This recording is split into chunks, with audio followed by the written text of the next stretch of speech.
La grande tournée moto 2022 vous est présentée par Produits Avantage Plus, Importation Thibault, Moto Québec et Beneva. Pour vos assurances de véhicules de loisirs, comparez-nous, ça vaut le coup.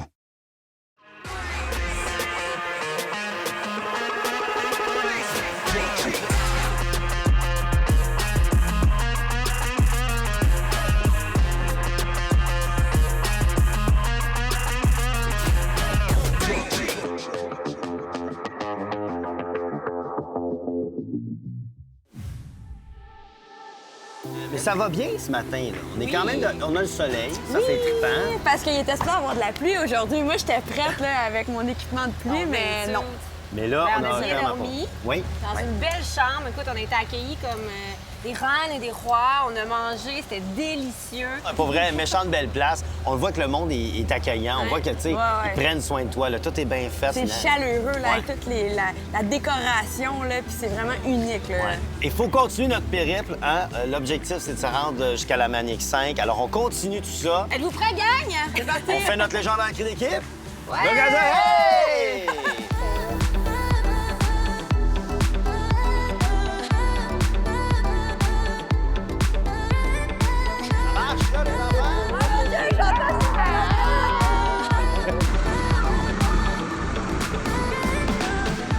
Encore une température idéale. Oui, on est vraiment chanceux. Ouais. Moi, il me semble que j'irais prendre la traversée de Québec. Ça tombe bien, c'est ça qu'on s'en va faire. Ben voyons donc.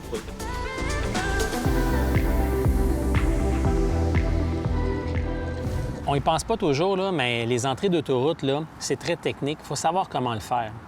Donc, à l'approche de l'autoroute, il y a une zone d'accélération. C'est à ce moment-là que je vais m'adapter à la vitesse qu'il y a sur l'autoroute. Puis, bien, je vais faire toutes mes indications, clignotant, angle mort, pour pouvoir m'insérer dans le trafic. Comme tu dis, il faut, quand on rentre dans l'autoroute, c'est nous qui doit s'adapter aux véhicules sur l'autoroute et non le contraire. Exact. On doit céder le passage.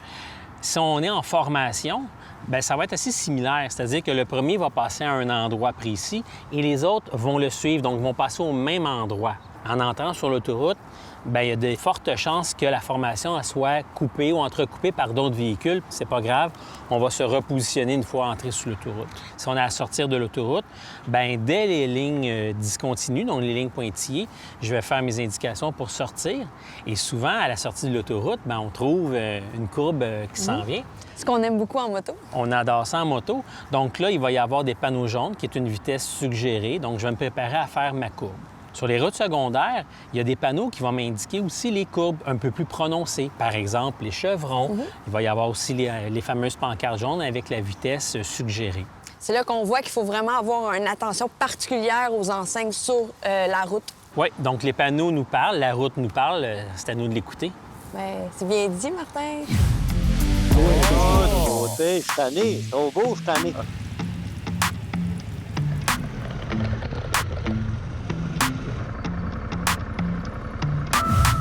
Jean, on a la 0 S1 qui a été prêtée par Motoplex.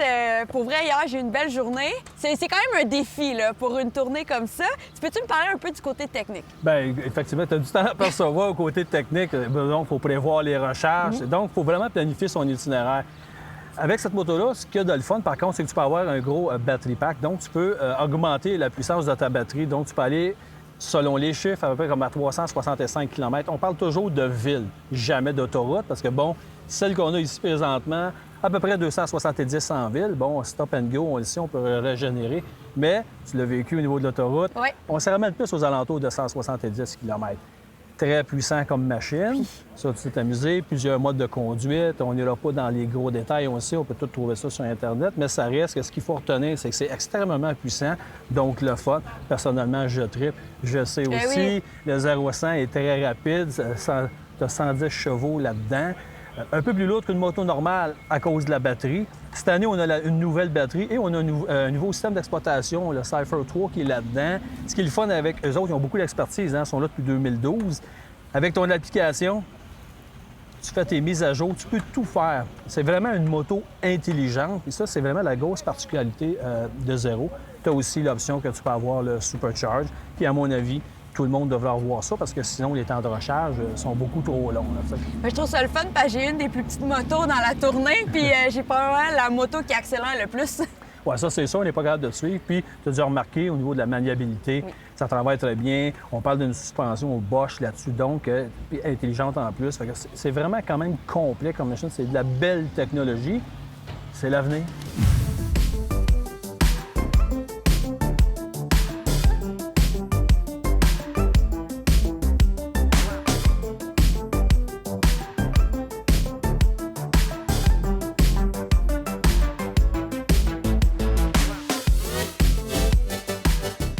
Pour vrai, un traversier, là, c'est quand même, tu sais, quelqu'un qui n'est pas habitué en moto, là, je sais pas, ça peut être tricky.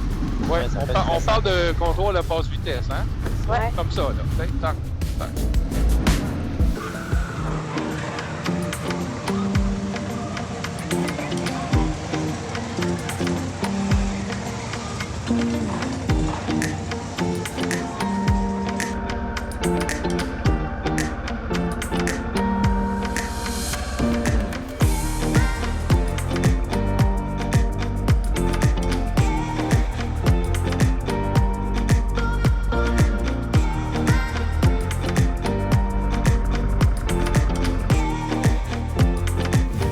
On vient de traverser le fleuve de Québec à Lévis. C'est magnifique, le soleil est là, il fait chaud. Et justement, c'est pas parce qu'il fait chaud qu'il faut pas porter de vêtements. Sylvain?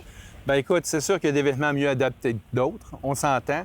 Moi, je suis habillé peut-être un petit peu, il y en a qui vont trouver évidioté. Mais en même temps, tu sais, on n'est pas ici juste pour faire une balade. On part toute la journée, on s'en va à Manic 5. Ouais. Alors, moi, je suis habillé pour toutes les conséquences, évidemment. Toi, tu es allé dans le heavy duty, mais il y a plein de façons de s'habiller, là, plus léger si on veut, mais quand même protégé. Exactement. Il y a des combinaisons mèches vraiment comme ça. Ici, c'en est une. Ça paraît pas, mais c'est ventilé. On a des Il y a trappes plusieurs partout. couches aussi. J'ai plusieurs couches. Puis le plaisir, ben tu sais, c'est maintenant, t'as pas juste du noir, là. Ouais. Tu sais, qui fait chaud quand t'es dans le trafic, hein, par exemple. Il y a d'autres coloris qui sont plus faciles à porter. Dans le temps, il n'y en avait à peu près pas de choix. Au début, là, des débuts, là, c'était le manteau de cuir, je fais de la moto. Tu sais, mais là, maintenant, c'est plus ça. Il y a comme des centaines d'options, des centaines de choix, des centaines de marques. Fait que c'est le fun. On peut vraiment varier, avoir notre personnalité, mais être protégé puis confortable. Puis je dois souligner que pour les femmes, il y a de plus en vrai. plus de choix. Avant, c'est un peu comme tu dis souvent, on prenait le saut pour homme, on le mettait rose avec une boucle, puis on disait, ben c'est pour les filles, mais maintenant, on a l'embarras du choix aussi. On a plusieurs styles. Comme là, je porte des beaux pantalons. C'est des pantalons de moto en Kevlar qui font que si je chute, ben je suis pas mal plus protégée qu'avec un legging ou un jeans normal. Là. Tout à fait. Puis même des fois, là, tu sais, je me dis tout le temps, là, les gants, là, tu sais, on se dit tout le temps, il fait chaud, tu sais, au moins je vais sentir l'air, au moins ça... J'ai l'impression d'être refroidi parce que j'ai les mains à l'air, mais dans le fond, la première affaire qui tombe quand tu tombes en moto, la première chose qui touche le sol, c'est tes mains, tu sais. Oui, puis en même temps, on peut rester coincé sous une moto, on peut rencontrer un objet fixe, on s'entend. Mais là, il y a aussi les bottes, évidemment, qui font partie de l'habillement.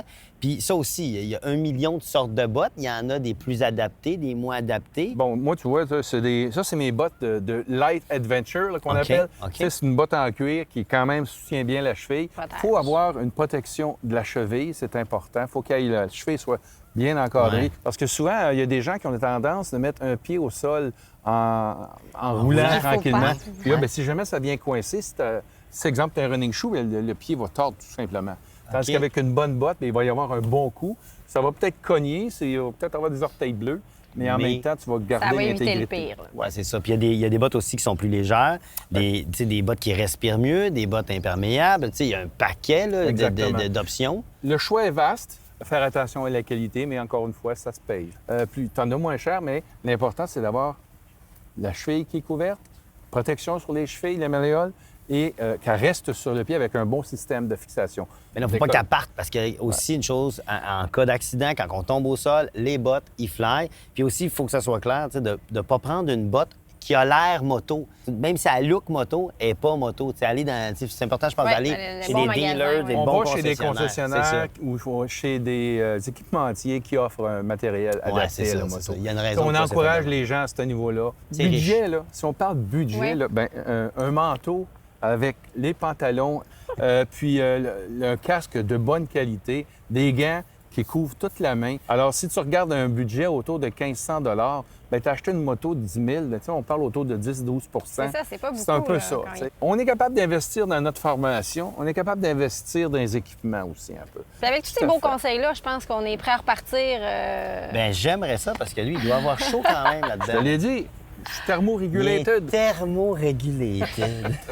Mais oui, on est bien t-shirt. t-shirt. Il y a de l'expérience. Vaut mieux suer que de saigner, hein? Oh, là là. c'est ça, bon, c'est ça. C'est bon, C'est un ça. standard, ça. Merci, Sylvain. Ça fait plaisir.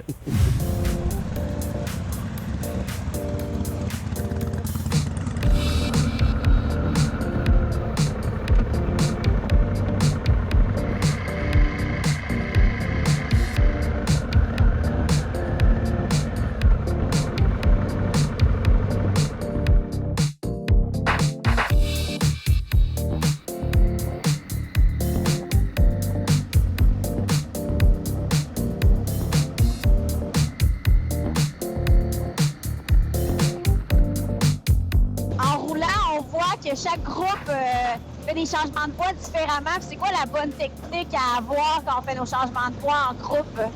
En groupe, là, le leader va demander un changement de voie. Et le closer, celui qui est à l'arrière, va sécuriser l'accès à la voie. Cynthia, si on roule ensemble puis que je te fais ça, qu'est-ce que ça veut dire? Tu trouves que je parle trop? Bien, c'est sûr que tu parles trop, mais non, c'est pas ça. Ça veut dire que tu as oublié d'enlever ton clignotant. Donc, quand on roule en formation, là, ensemble, idéalement, là, maximum 5. Là. C'est pas la loi, mais c'est mieux comme ça. Bien, le premier en avant, c'est celui qui est le plus expérimenté. Lui, il va t'indiquer, avant de partir, les modes de communication, les signaux à suivre. Le 5 et le 1 sont souvent les plus expérimentés dans la formation. Alors que le 2 et le 4, ce sont ceux qui sont le moins expérimentés parce qu'ils sont sur le bord de la route. Si je veux faire un changement de voie, lui, il va indiquer mon changement de voie. Le 5 va se déplacer. Et là, tout le monde, ensuite, on va se déplacer en même temps. À l'inverse, si je veux m'en aller vers la droite, je vais donner mon indication. Il y a différentes choses. Habituellement, on va commencer par en avant ou on va se tasser. Il y a d'autres formations qui vont commencer vers l'arrière. Fait que c'est important de garder la formation puis d'avoir, tu sais, l'espace de pouvoir avoir ses 3 tiers de voie, lui aussi d'avoir ses 3 tiers de voie. Donc, de ne pas être trop collé comme ça parce que il n'y a plus d'espace. Donc, de tout le temps respecter. C'est important, quand on roule en moto, de ne pas être trop distancé. Parce que quand on est trop distancé, quand la formation est trop large, il y a des véhicules qui peuvent s'insérer dans notre formation. Puis, sur l'autoroute, bien, on doit être environ... une formation à 5, là, c'est l'équivalent d'un semi-remorque, tu sais, un 53 pieds. Est-ce que c'est seulement la première personne qui va avoir le trajet, le GPS? Bien, tout le monde devrait connaître le parcours, mais on fait tout le temps, on fait confiance au premier. Et surtout, c'est comme, j'appelle ça une meute. On part ensemble, puis on arrive ensemble, tout le monde. Si on n'a pas de communication avec notre casque, comment qu'on réussit à se communiquer? Bien, par les signaux. Par exemple, je vais t'indiquer les trous. Avec mon pied, je vais pointer ou je peux pointer avec mon doigt. Je peux demander, bien, on reprend la file, on reprend l'effet damier, donc damier ou en zigzag, en formation zigzag. Là. Bien, merci beaucoup, Martin. Plaisir. Regardez ça, gang, on arrive à la Pocatière. Avez-vous vu le fleuve? C'est magnifique. What the town?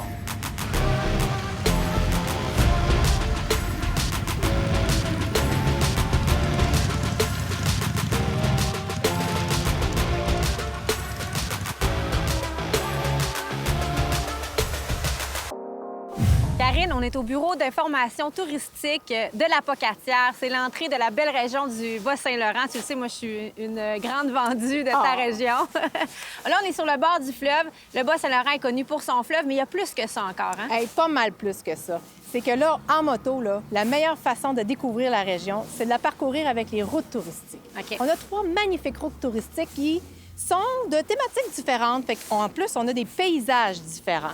Donc, le long du fleuve, évidemment, hein, on ne peut pas s'en passer. On peut pas passer à côté. La magnifique route des navigateurs. Donc, c'est de la Pocatière ici jusqu'à Sainte-Luce. Donc, tout ce qui est maritime. Ensuite, route des frontières qui est de Saint-André jusqu'à Saint-Jean-de-la-Lande, qui fait la frontière entre le Nouveau-Brunswick l'État du Maine et le Québec. Hein, OK, 3 donc, frontières. c'est grand, là. C'est très grand. 95 km de long. Et la dernière, notre petite dernière route touristique, la route des Monts Notre-Dame, donc qui part de Saint-Jean-de-la-Lande, justement, jusqu'à Sainte-Luce, mais on passe dans l'arrière-pays. Donc ça, c'est 186 km là, de montagnes, de routes sinueuses, de lacs, de rivières, de paysages, de nature, là, à volonté. Je peux témoigner, il y a de tout. On voit des lacs, il y a des courbes. Il y en a vraiment pour tous les goûts. Là où est-ce qu'on se trouve, quand les gens viennent ici, qu'est-ce qu'ils peuvent découvrir?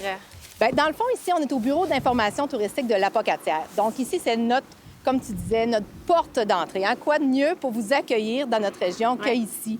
Donc, vous voulez visiter un sous-marin, pas de problème. Visiter la région à tour guidé, un restaurant, un hébergement, tout ça. Les préposés qui sont ici là, sont vraiment sont nos ambassadeurs, sont nos experts de la région. Donc, ce que vous voulez, on l'a, ça, c'est sûr.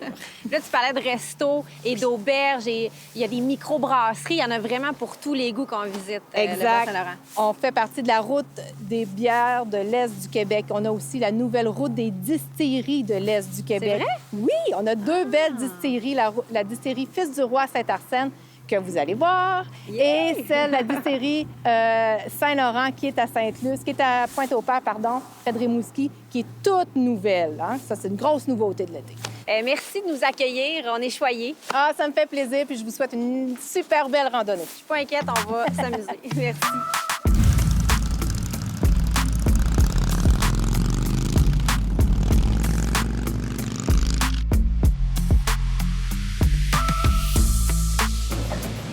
Ça va être bon manger, hein?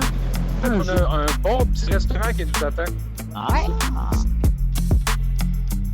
C'est la poissonnerie Lausier. Ça a l'air que la piste de homard était 40. Hey, quel ride! About time we stop. J'ai faim, j'ai faim!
Jonathan, on est à la distillerie Fils du Roi. Je te regarde, t'as l'air d'un roi, toi, est-ce que c'est ça? Effectivement, je suis un roi de père en fils. Oui, c'est ça. Bien, explique-nous un petit peu, là, qu'est-ce qu'il y a ici? Là? Bien, ici, on est une distillerie à vocation maraîchère. Donc, on va cultiver nos aromates, ce qui va donner le goût à nos gins, à nos différents spiritueux. On a, entre autres, un verger de genévrier qui est super intéressant à venir voir. Et on a un jardin d'environ 2 acres là, qui est une spécialité ou une vocation certaine à tout ce qui est aromates indigènes québécois. Donc, au lieu de faire des cueillettes sauvages sur le bord de la mer, on amène ça dans nos jardins et on contrôle la quantité qu'on cueille. Mais pourquoi les gens font le détour pour venir ici? Les gens aiment venir visiter, premièrement, venir voir dans les jardins. Mais on fait visite au jardin, on a des dégustations aussi. Donc, vous venez ici, on fait un petit kiosque interprétation, dégustation, et les gens apprécient vraiment beaucoup. On a un très gros engouement pour les spiritueux au Québec présentement. Donc, un petit village comme Saint-Arsène qui accueille une distillerie, la popularité augmente. Oui, bien écoute, ça donne le goût de l'essayer. Merci, Jonathan. Ça fait plaisir.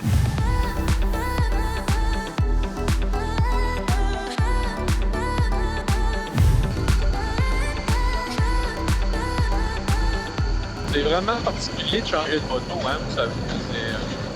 On devient comme plus à risque parce qu'on a une nouvelle bébelle dans les mains. Là.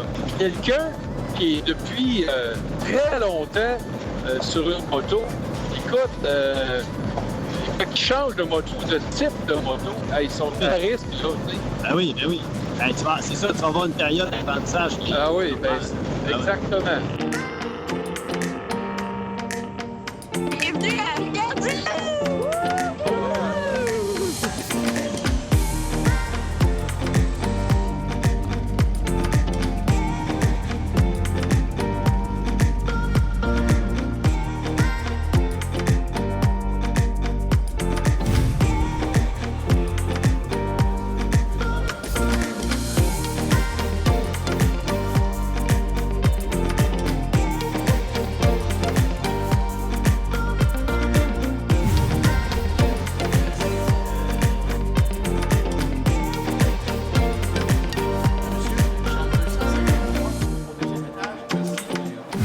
On est déjà à mi-chemin, Sylvain, on est à Rivière-du-Loup et tu nous guides comme un chef. Je voulais savoir qu'est-ce que tu utilises pour nous guider bien comme ça?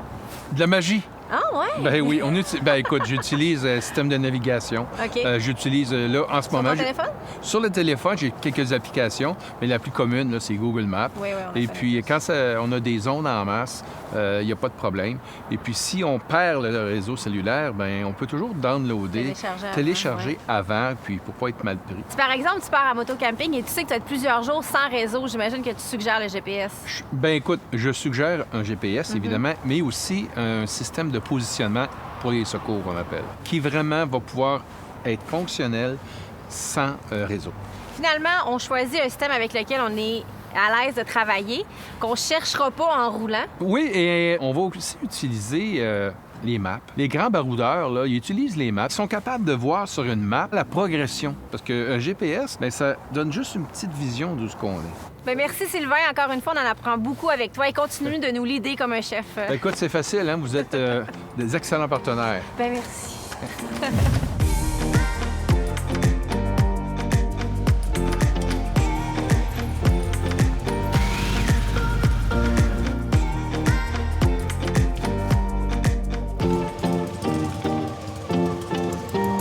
Direction Matane aujourd'hui. Les odeurs sont là, les sensations sont là. En plus, on a du beau temps. C'est l'avantage de faire de la moto. Et voilà. On est privilégié de faire ça. C'est le fun.